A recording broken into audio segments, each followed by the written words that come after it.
प्यारे विद्यार्थियों, कैसे हैं आप सभी। उम्मीद है आप बहुत अच्छे होंगे। और मैं लेकर के आया हूं आज आप लोगों के लिए अगली क्लास।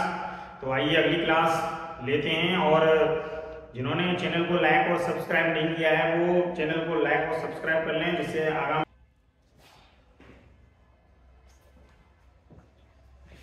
प्यारे विद्यार्थियों, आज हम बात करेंगे बंगाल की खाड़ी में चलने जाने वाली नदियों के बारे में।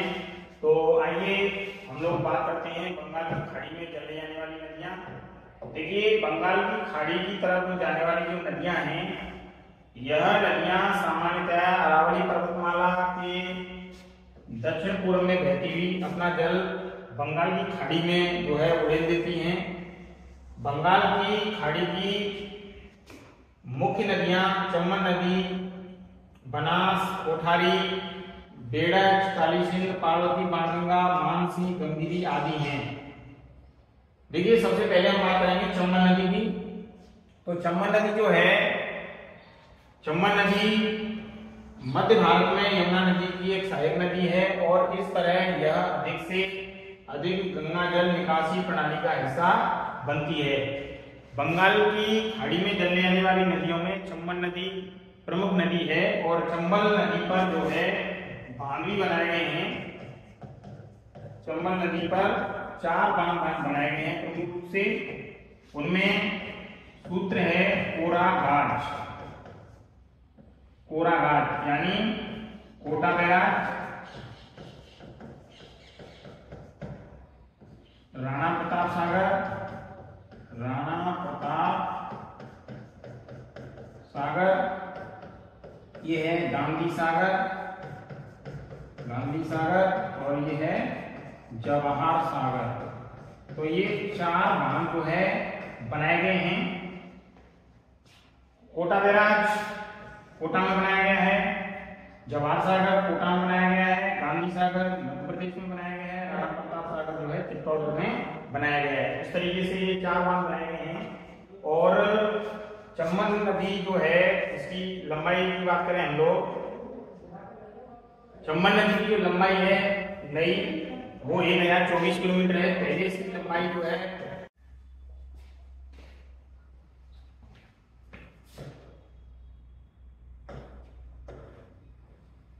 देखिए विद्यार्थियों, चम्बल नदी जो है इसका उद्गम स्थल मध्य प्रदेश की मऊ जनापाव की पहाड़ी एमपी से होता है। और मानपुर के निकट विंध्याचल पर्वत की जो जनापाव की पहाड़ियां, वहां से निकल करके राजस्थान में 84गढ़ जो चित्तौड़गढ़ में पड़ता है, 84गढ़ चित्तौड़गढ़ में राजस्थान में प्रवेश करती है। और राजस्थान में बहने के बाद में राजस्थान में जहां 135 किलोमीटर पहले के आंकड़ों के अनुसार बहती थी, अब इसकी जो लंबाई है वो 315 किलोमीटर है। आप लोग देख सकते हैं इस नदी की कुल लंबाई 966 किलोमीटर थी, लेकिन कई किताबों में 965 किलोमीटर भी आता है। राजस्थान में 135 किलोमीटर बहती है।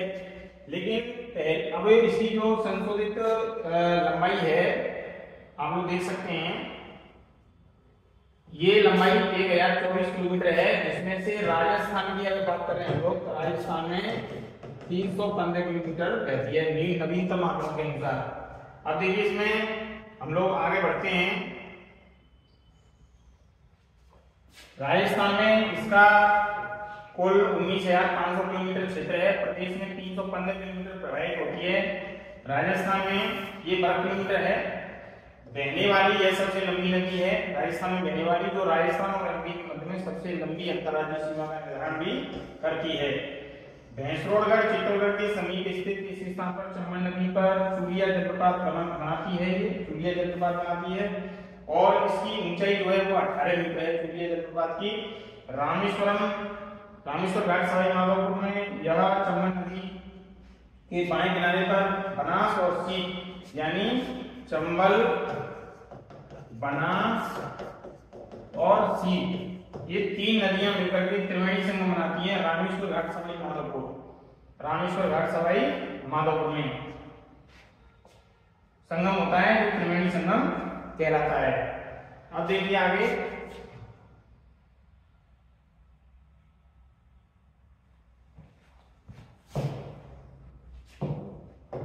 यह नदी राजस्थान की 12मासी नदी है, इसीलिए इसे राजस्थान की कामधेनु के नाम से भी जाना जाता है, सदावाहिनी नदी के नाम से भी जाना जाता है। सर्वाधिक अवनालिका अपरदन भी इसी से होता है, सबसे ज्यादा अवनालिका अपरदन होता है।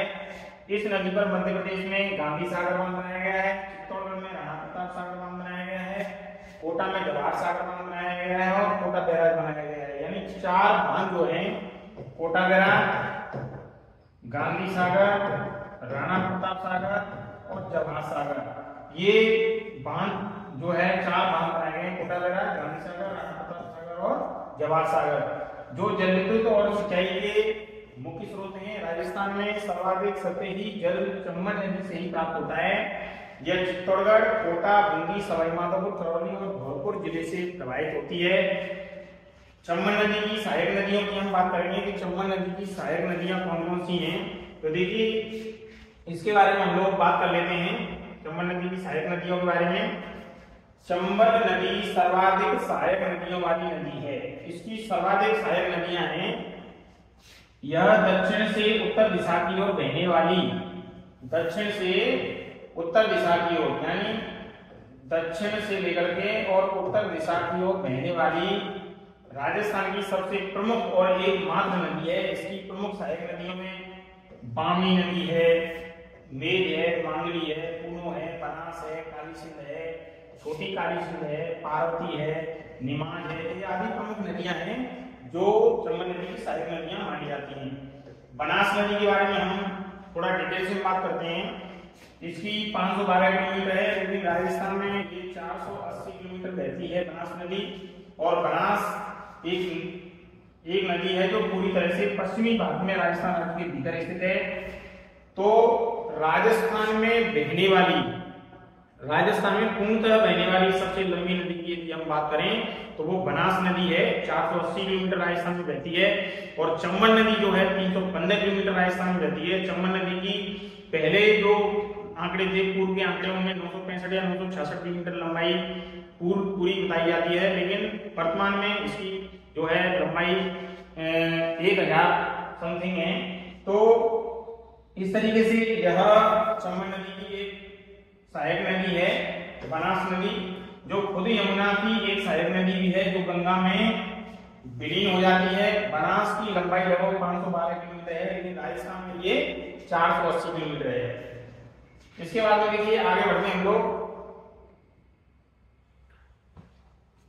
512 किलोमीटर इसकी जो है लंबाई है। इसका अरावली रेंज की जो पहाड़ियां हैं वहां से इसका उद्गम होता है और चंबल नदी में जाकर के ये मिल जाती है।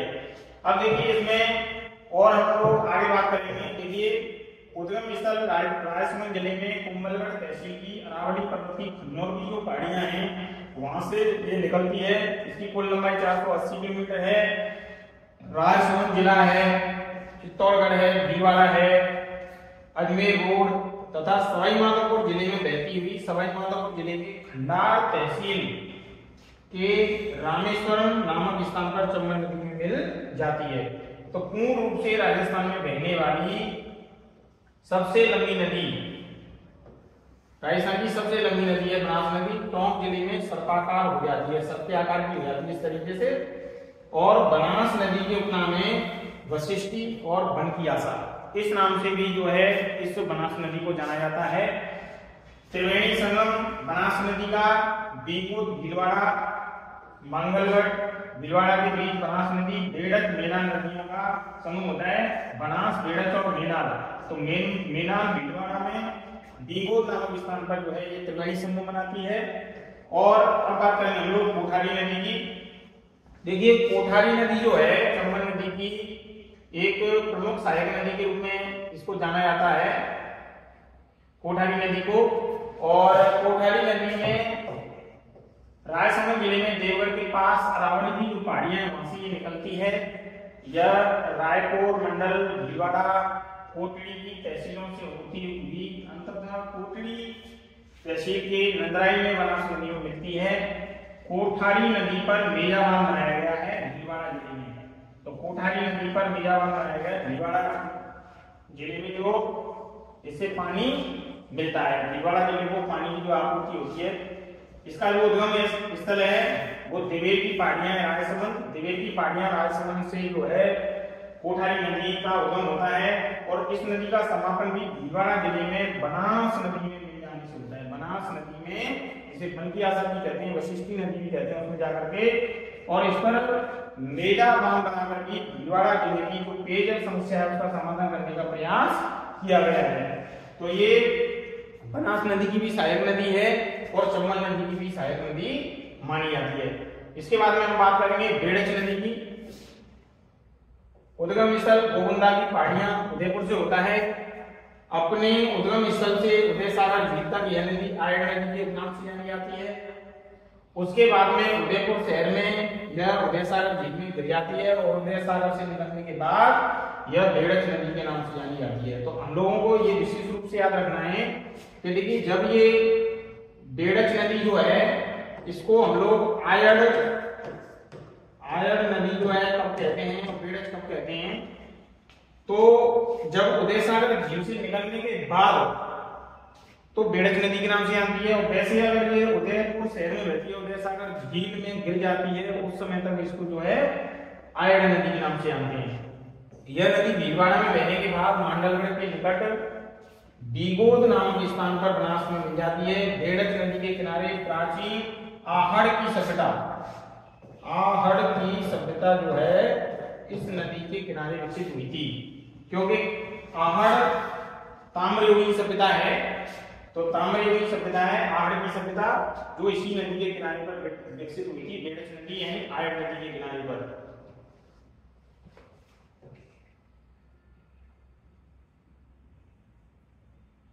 अब बात करेंगे हम लोग काली सिंध नदी की।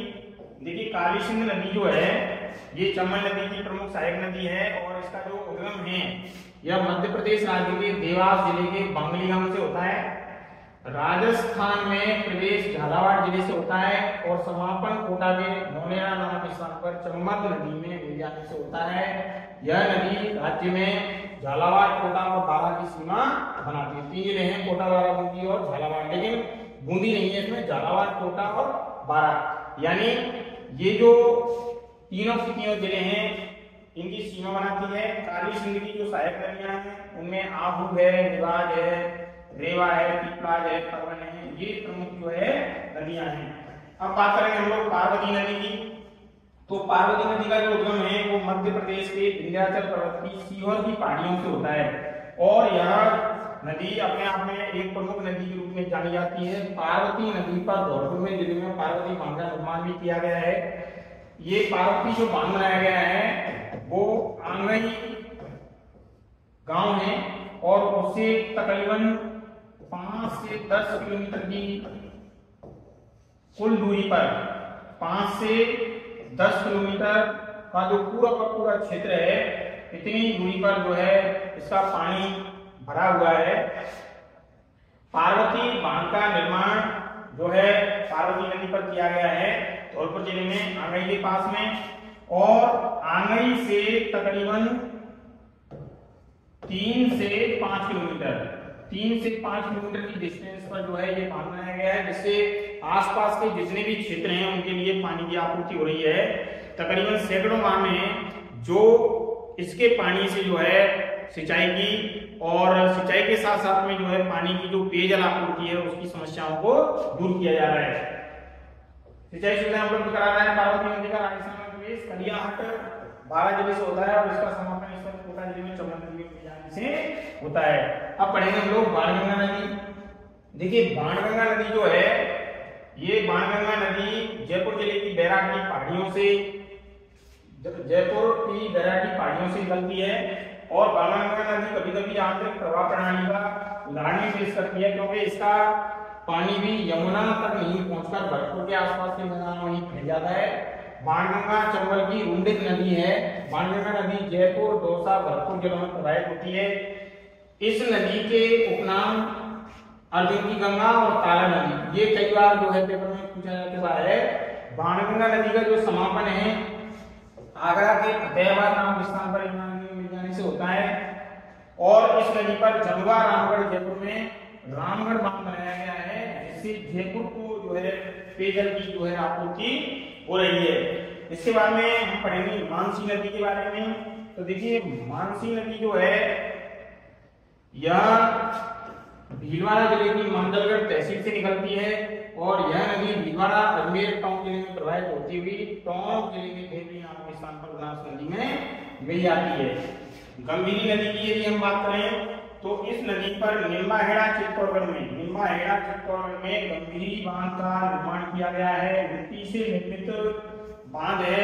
जैसे मिट्टी से निर्मित जो बांध है सबसे बड़ा राजस्थान का वो पांचना बांध है और पांचना बांध पड़ता है करौली में। जो मिट्टी से निर्मित राजस्थान का सबसे बड़ा बांध है।